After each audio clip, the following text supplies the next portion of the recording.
the kind of stories that inspire me are ones that kind of evoke a vast, mysterious, unexplored world.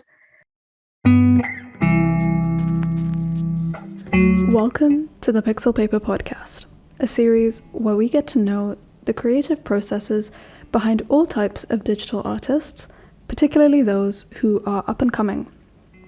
My name is Noor, graphic designer and work-in-progress digital artist, and I'll be your host for today. Today's artist is Becky. She went from studying astrophysics at university to quitting her job as a software engineer to then pursuing art full-time. This is a tale that we all envision and dream of, and Becky tells her tale of navigating through the uncertainty of dropping everything to pursue her dreams. She offers a lot of great insights into artists whom she has learned from, as well as her inspirations and the many great tools and applications that she uses to help her workflow. Don't miss out on this awesome episode with Becky, and give her YouTube channel some love too. All the links will be in the description. So sit back, get comfy, and enjoy. Hi Becky, how are you? Hi, I'm good, thank you. How are you? I'm great, thank you. For our audience, can you please introduce yourself? I'm Becky, and I'm an artist from the UK. I guess I'm a digital artist because that's usually my medium of choice, but I do like to use some traditional media too, and that's something I want to explore more in the future. Mm-hmm. And kinds of things I like to paint are characters, landscapes, animals, really anything with a strong mood or really cool lighting. And at the moment, I'm trying to world build a story through paintings. I don't have any formal art education because I studied astrophysics instead, and then I worked as a software engineer for a few years. But recently, I've been trying to focus entirely on art and develop my skills, and my art career is still a work in progress. Wow, that is fascinating. I didn't even know that. And I think I'll definitely get on to more of that career switch later on, because I think people will be very interested to hear about that. But just let's go back to your art. I actually wanted to interview you because you have this very ethereal and magical vibe. So could you tell us a bit more about your art journey to get to where you are now? Sure. Thank you. I'm glad that you see my art that way, because that's really what I'm aiming for with my art. I've been drawing since I was very little, inspired by my older brother who liked to draw as well, and I was copying him. And when I was really small, I was obsessed with The Lion King. And I used to draw a lot of lions because of that. And I found a website for Lion King fan art called the Lion King Fan Art Archive when I was 12. And, wow. That's so cool. Yeah. And I started posting, scanning in my drawings and colouring with Photoshop with a mouse to start with, and getting to know other artists on there, and being part of a little community. And that was how I was introduced to digital art, because most people on there are using Photoshop and things like that. And eventually I moved away from lions and went on to DeviantArt instead. And that was, I guess, back in the kind of early days of DeviantArt, which I kind of miss because social media now is quite different. Yeah.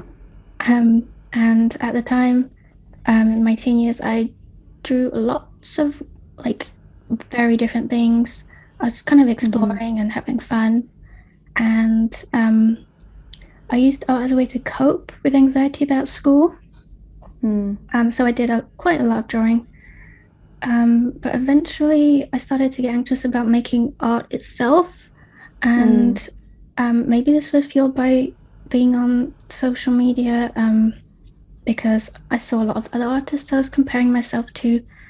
I felt like my art was less consistent than theirs, and I didn't have as many followers. So I kind of stopped painting as much after that. But then in my early 20s, I was focusing on my degree in astrophysics, and I didn't focus on art as much. I was still sketching, but I didn't really put that much effort into it. But when I started working in software engineering, I realized I just kept thinking about art just all the time, and I just really wanted to do art, and I didn't have the energy after work to do much art. So I kind of, felt like part of me was missing. So that's why I decided to focus on art completely. And I'm pretty obsessed with art in general right now. And I think I've progressed in my insecurities about art. I don't attach as much self-worth to the outcome of a painting anymore. And because of that, I've stopped avoiding painting things that I previously avoided because I just thought they were really difficult to paint. And because of that, I've progressed a lot recently in the past 2 years or so. And I've learned to push through when a painting is going really badly. And so I still have trouble, but I'm definitely doing better than I was in the past. And I do sometimes still think that I'm behind in my art journey because I didn't focus on it properly for all those years. But I think everybody goes at their own pace, and I think it's best to just focus on your own journey and your own path. Yeah, definitely. I mean, like what you just said about feeling like you're too late. I mean, even a lot of the things you said actually I related to. But that part of feeling like you're too late, it's definitely, I think, it's a shame that sometimes you only realize your passion when you're an adult, and you kind of feel like, oh, now I'm an adult and I don't have the time to do it. You know what I mean? Yeah. Yeah, but I feel like, to be honest, I mean, a lot of the artists I've interviewed, you know, some of them started after, like you, after they graduated, after they'd studied something else, they went back to art, and it's completely normal, definitely. Yeah. Yeah. And I just wanted to touch on the software engineering. How come you chose, you chose astrophysics to study at university? How come you chose that, if you don't mind me asking? That's fine. Well, when I was a teenager, I somehow got really interested in particle physics. And I've always been into science, but I got really into physics specifically, and then learning all about space. And I was watching the Cosmos TV series from the 90s. I can't remember which decade it's from, but that like really inspired me, and I guess it spoke to like my artistic side. But I thought, because I like maths and I like doing physics, maybe I'll like that as a job. But in my degree, I kind of realized I enjoy doing that problem solving part of physics, but I missed any kind of creative work, and that's kind of really what I want to do, something creative. So I suppose your software engineering job just kind of came as a natural result of your degree. Yeah, well, I was drawn to software because we did a bit of software in my degree, and I liked the problem solving. It's kind of like little problems, and you can do some design depending on what kind of thing you're doing. But I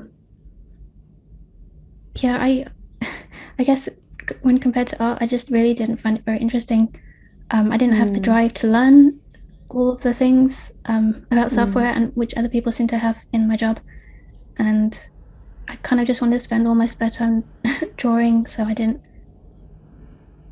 develop my software developing skills as much as I wanted to.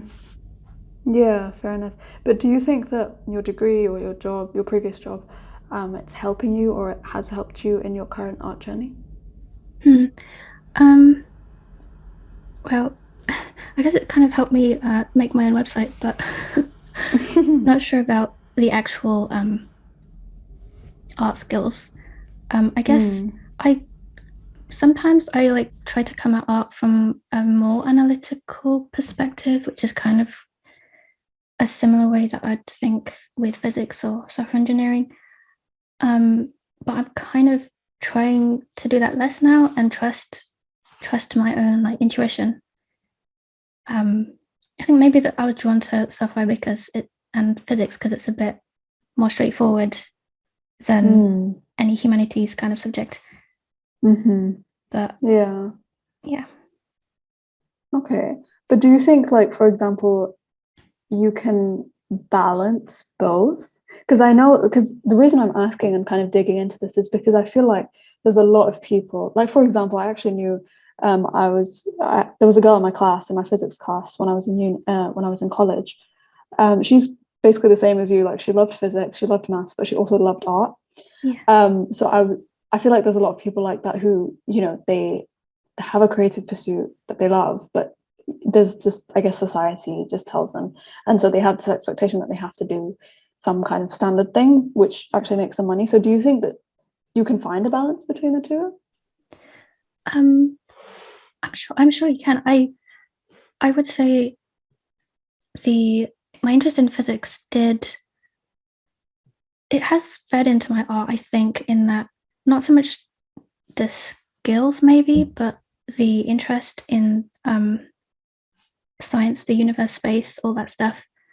I feel like I'm trying to put that into my work. But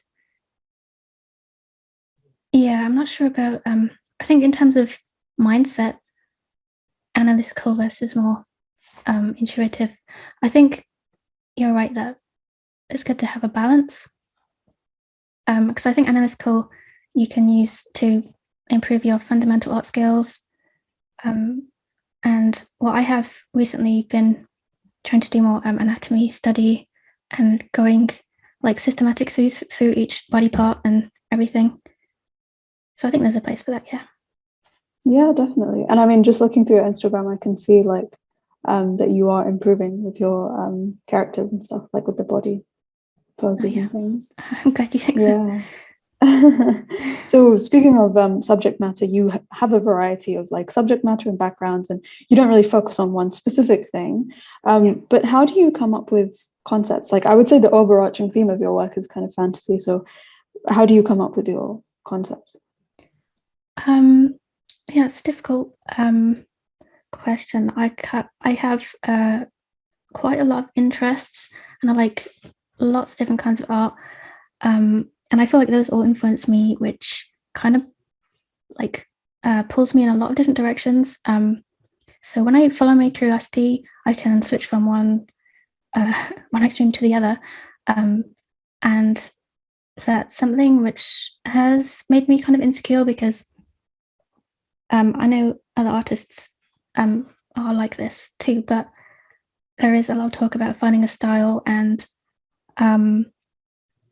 I used to think I'd just never find a style because I have too many interests. But I think I can see. I've had other people tell me they can see I have a style that I can't really tell myself. But I think style is something that kind of just emerges when you pursue what you're interested in. For finding ideas, I collect I collect like a lot of art and photos.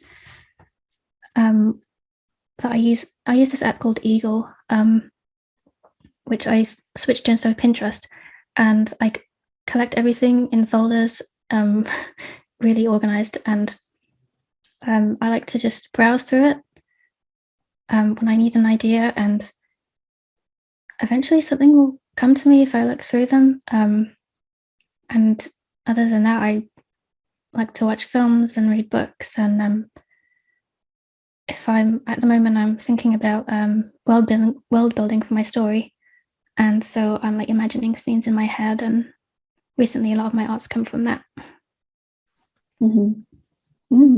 Yeah, that's cool. I mean, what would you say like your process is from concept to finished piece? Like, do you start with a sketch? Do you use a sketchbook, or do you just jump straight into digital? Usually at the moment I my process is I do start with rough sketching, either in my sketchbook or digital underneath all the other digital layers. And I try and get a I tried to focus to begin with on like gesture and flow and everything, and thinking about the composition and all the elements I want to put into the piece. And then once I have a vague idea of what I want, I'll collect images to make a mood board. So that will be all the elements I want to include, and a lot of images which help influence the mood for the piece. So I'll just search for ages to find other artwork and photos that match the same mood I want to achieve. And once I have the mood board, I will start laying down color on the sketch, and I'll try and get a general value and color like balance that like zoomed all the way out kind of reads well. And for me, the zooming out is really important because I used to like go straight in, zoomed all the way in, and it took me a long time to learn not to do that. And it always turned out kind of weird when I did that, but and yeah, I at the moment I kind of I tried to lay in blocks of color, and then once I have everything in a vague way in which kind of reads, I'll start rendering, and I'll use texture brushes. And then at the end, I'll add finishing touches with adjustment layers and things like that. Yeah, and your kind of software of choices? Clip Studio Paint at the moment. Okay. I used to use Procreate for quite a while, and before that Photoshop. But at the moment, I really like Clip Studio Paint. And do you use a monitor tablet, or do you use a normal? Like, what do you use? I use Intuos Pro, so the non-screen tablet. And how did you find it switching from an iPad to a non-screen tablet? Well, I used a non-screen tablet for quite a few years before I used the iPad. But I do find if I use one for quite a long time, switching is kind of weird. I think the iPad is, I really like sketching on it because I use Procreate and the pencil on there is really nice. So they feel quite different, and sometimes I'll switch from one to the other for a while, and I think that helps me creatively sometimes when I'm stuck. Yeah, no, I think that's definitely true. I mean, switching mediums always helps in creative processes and stuff like that. Yeah, and what you said about zooming out, I think is really important, especially because I was listening to, do you know Marco Bucci? Oh yeah. Yeah, so I was watching one of his videos, and he was saying, like, you know, as a beginner, especially like when you're making art, you should be drawing smaller because that allows you to create faster, but it also allows you to see the composition as a whole, which is what you need to learn how to do. Like, beginners always tend to just focus on the details, and that's not the correct way of going about it. Yeah, exactly. Yeah. And I mean, your old work on Instagram was like a lot of sketches and ink work. So how did you kind of get the confidence to jump into digital and start making these really colourful works? Well, when I started Instagram, it's about 2014, I think, and at the time, most of the things I posted on Instagram were sketches that I did at work. So I was basically doodling when I was supposed to be working. Relatable. And yeah, that was the time where I didn't make very many finished art pieces, which was because I've kind of avoided doing that because at the time every time I tried to paint a finished piece, I I was kind of forced to confront all the gaps in my skills, and I tied my art output to my identity, I suppose. So if I made bad art, it kind of felt like that made me a worse person somehow. Um, so yeah, I tended to avoid going through that experience. And I also tended to quit a lot of paintings when they just weren't going the way I wanted. And I got very frustrated because I thought I could never paint what I wanted because it would just always turn out badly.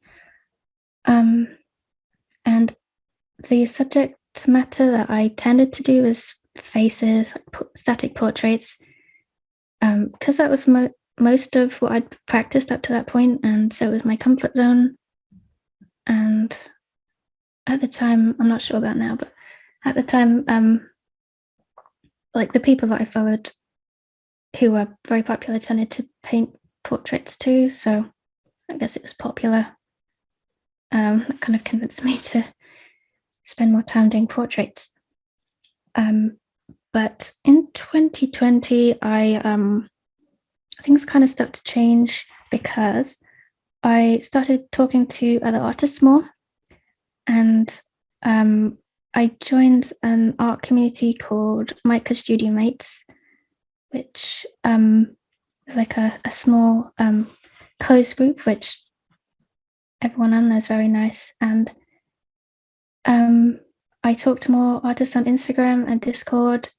I started following and talking to more artists who did the kind of art that I actually wanted to make, which is a bit more atmospheric, a bit more landscapes, kind of art.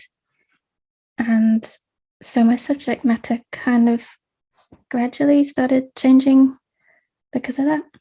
And I was reading quite a few books about art, which really helped change my mindset about art, switching from thinking about having to get all the skills because that made me a better artist to thinking about self-expression and using art to connect to other people instead.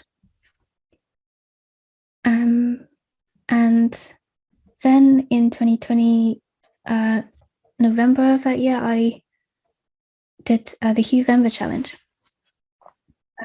and I feel like that's like the biggest change for me, because it was a really big challenge. It was kind of very difficult. I did 30 full paintings with the iPad, and I was forced to use every color, which I hadn't.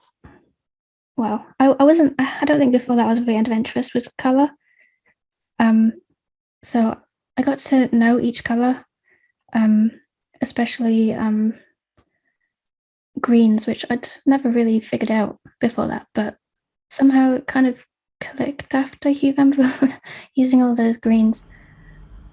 And because I was doing so many paintings in Huevember every single day, I had to move on to the next painting straight away once it was done, basically. I didn't have time to dwell if it didn't turn out how I wanted. And I've managed to keep that attitude going up till now. So if a painting doesn't turn out how I want, I just move on. Yeah. Yeah, I mean, I think that's really great. Like, it seems like you've had a lot of, you were exposed to a lot of different things, which kind of led you to your current style and where you are at now. Yeah. Yeah, it's nice. And you mentioned in your Instagram bio that you also do traditional art. So what kind of traditional art do you do?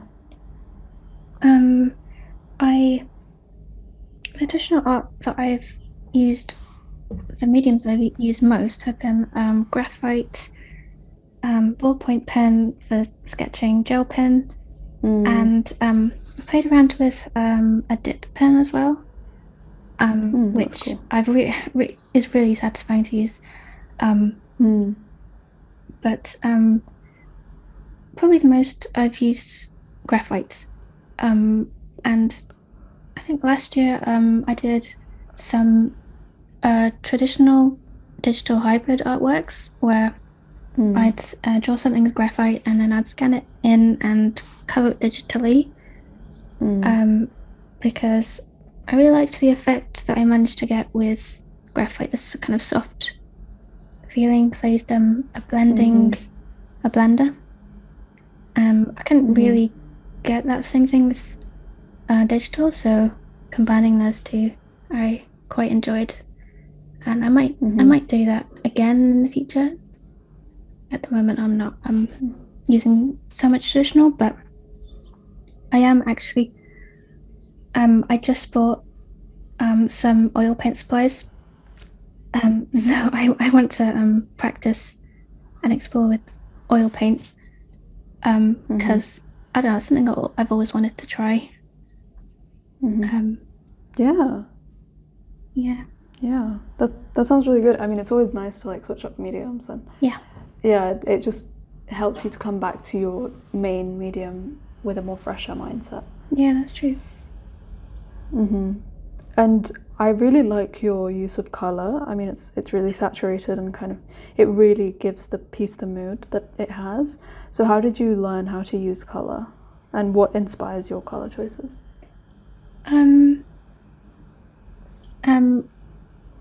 How I learned to use color, I suppose.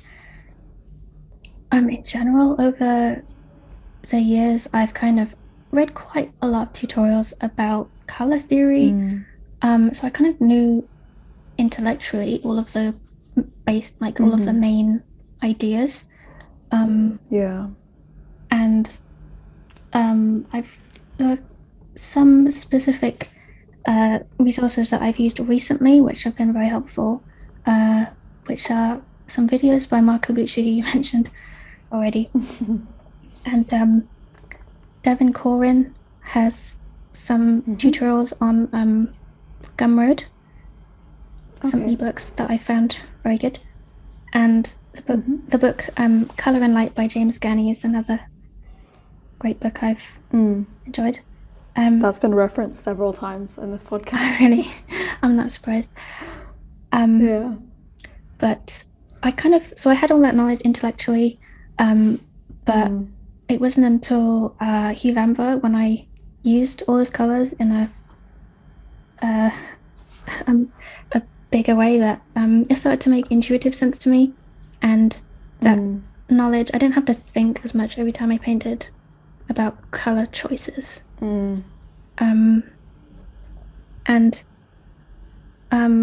I think it was just a bit before November I came across a few artists who used what's called color notes. I think Marco Bucci has a video on that as well, where you vary the hue in an area of constant value.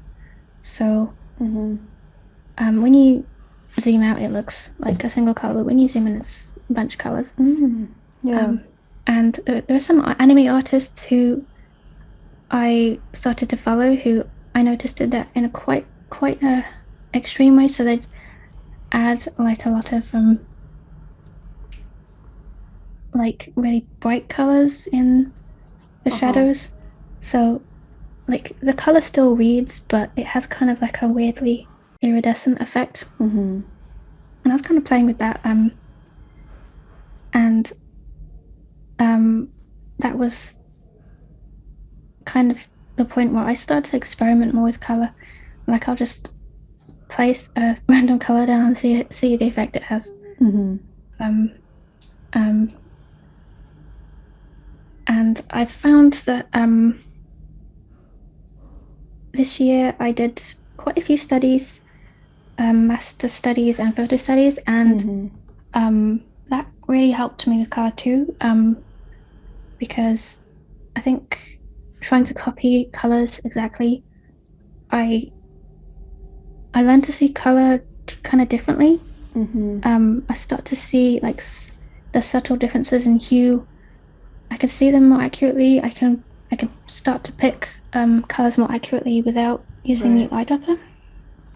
And so now if I look at a photo or in real life, I'll see hues, and in a study, I can kind of exaggerate those hues.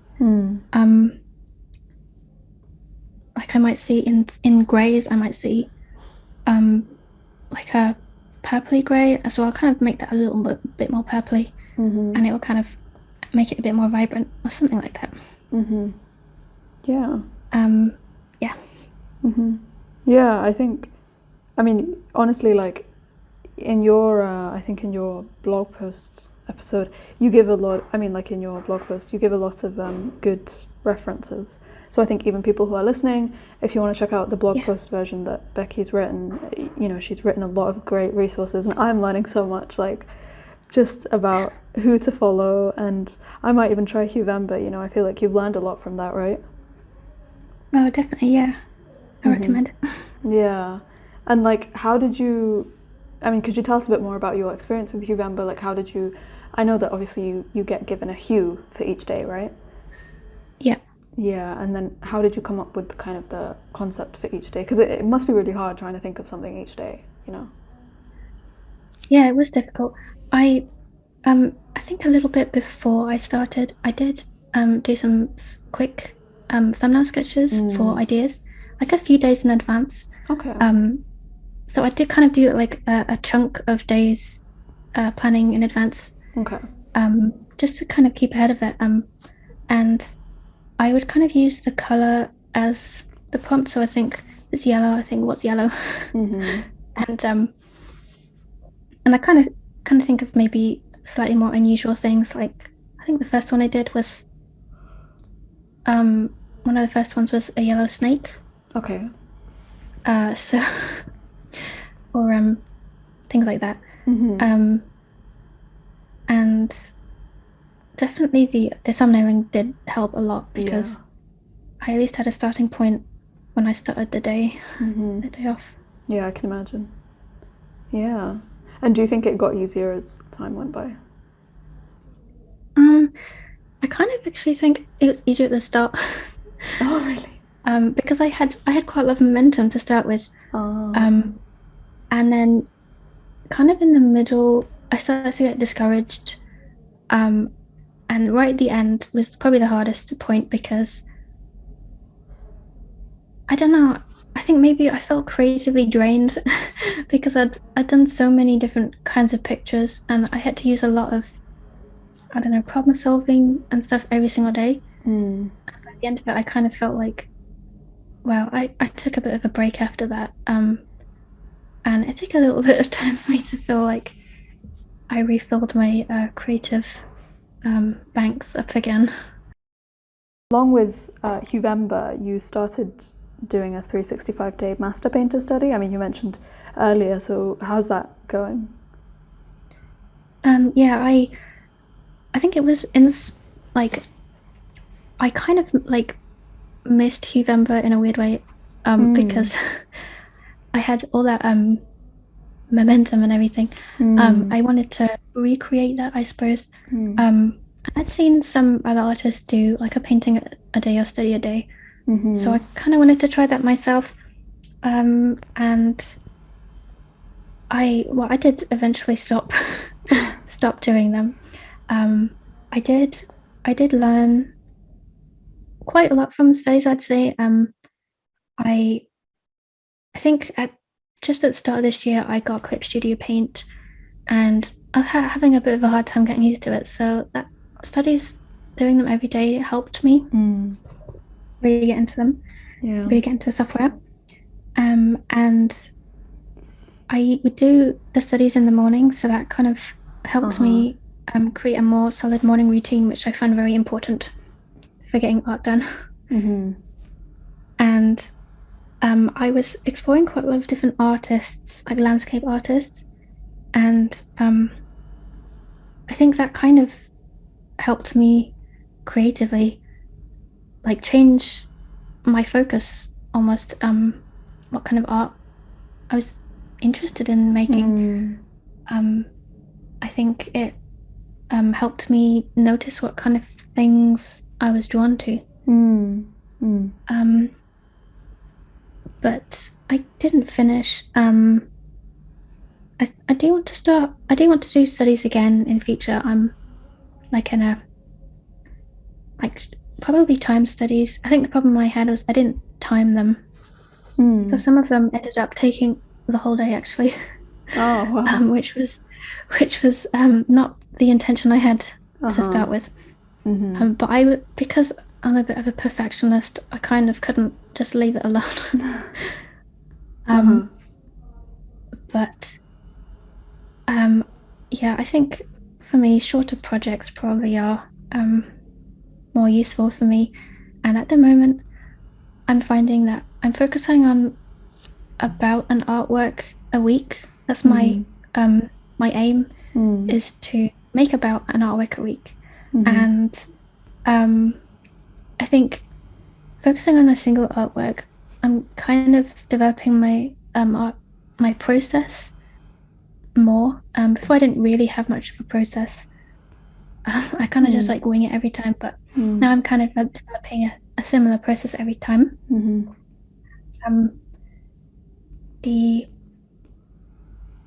I think at the moment I'm learning more doing it this way because I'm kind of doing studies of the things I'm referencing in the artwork. So I'm still learning. And what made you, what drew you towards, what made you choose a master to study? What was it about their painting? I'd say color choice is definitely one of the main things, and mood. Mood, color choices, and lighting. I'm quite, there's sometimes I come across a lighting scenario in a photo or in real life that I'm just drawn to, and I'm not entirely sure what it is about it. It's just, I don't know, like the dynamic lighting, or dynamic use of values in artists' work as well. And who were you, do you remember any names who you were particularly attracted to?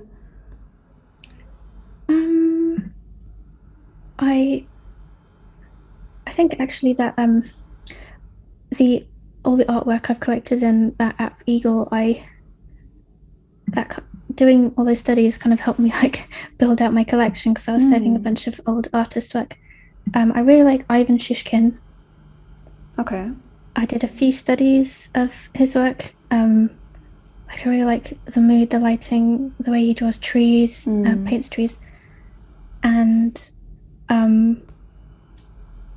there was an artist I discovered called Thomas Moran. I really like the lighting in his work as well. Cool, nice. I think I'll have to check out that app, Eagle. Sounds good. Oh yeah. Yeah. So we've talked about your art journey and process, but more diving into the meaning behind your art. Why would you say making art is important to you? I'd say it's important partly because I just really enjoy the process of painting. There are some parts that are not as pleasant, but when I get into a flow state, and I get completely absorbed into a painting and time passes really quickly, I just really like that feeling, and I kind of just want to I want to have that feeling all the time.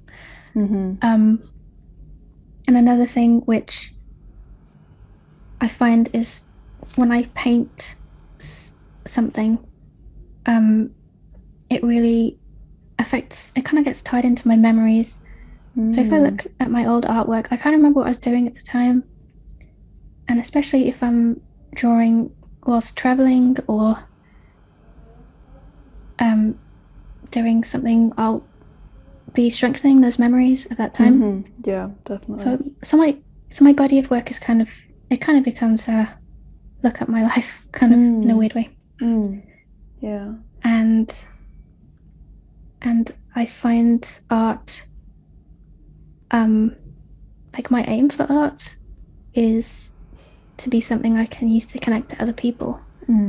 And sort of spread positive feelings in the world, um,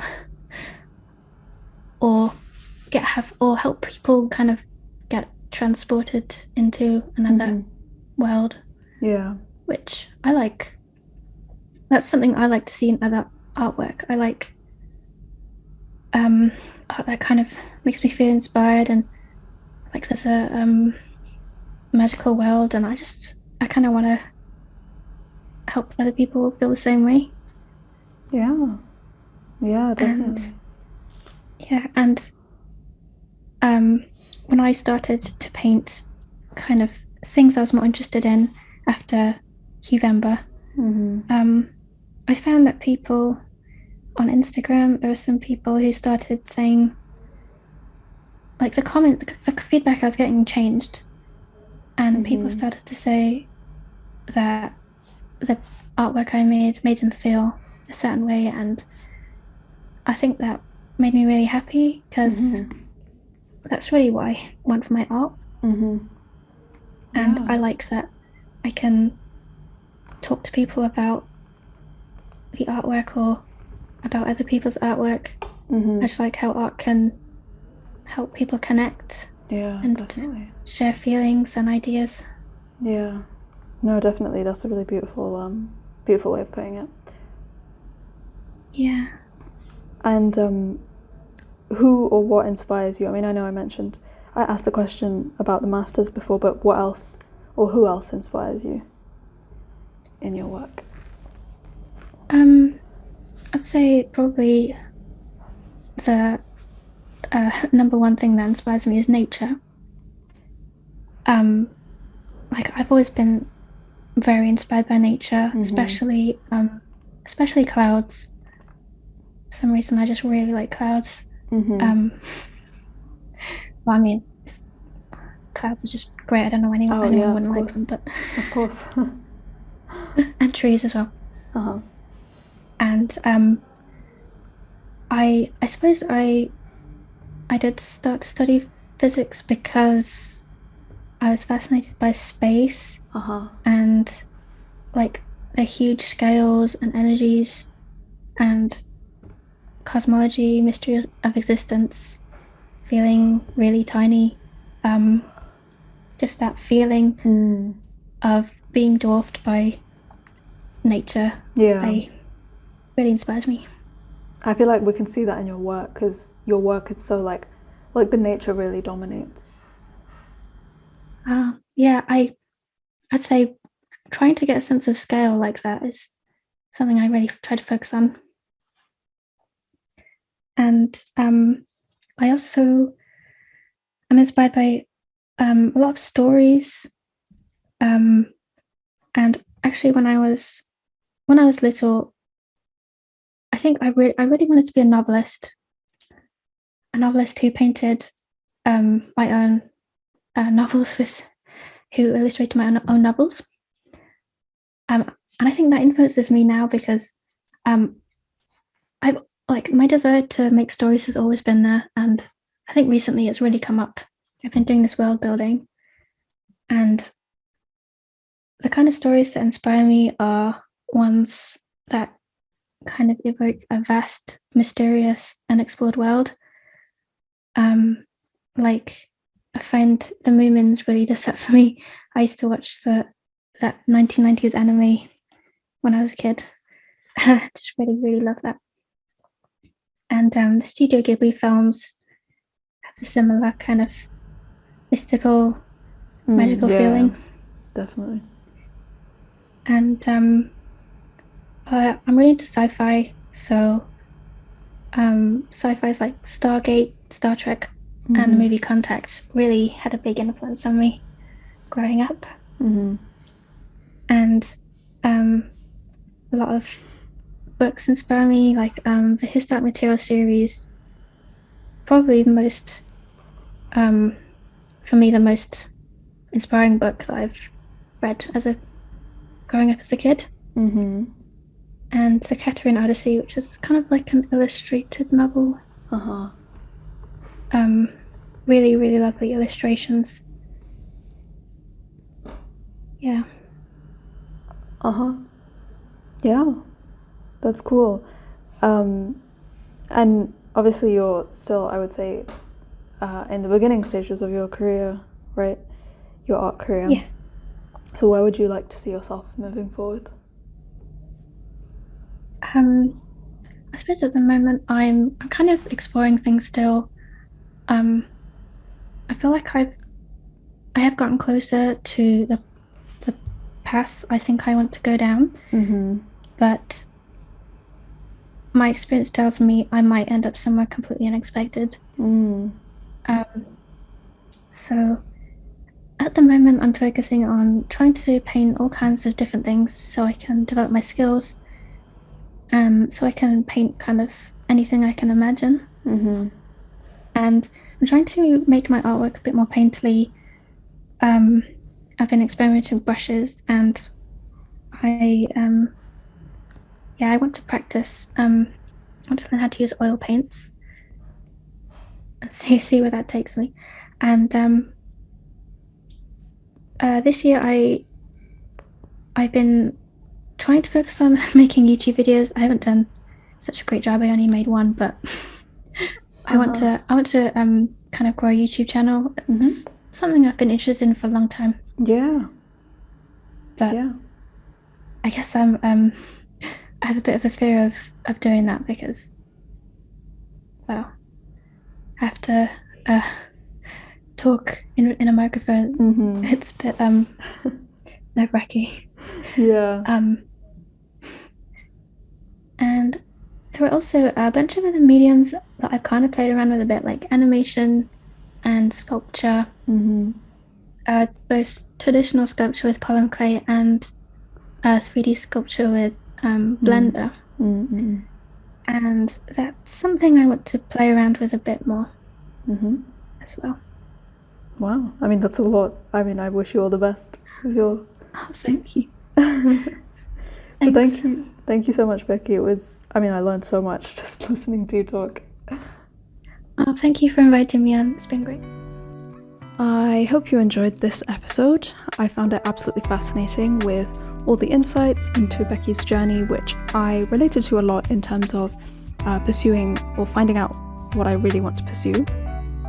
And I feel like she's the next step ahead of me in the journey, so it was super lovely to listen to her and just get a lot of information from her.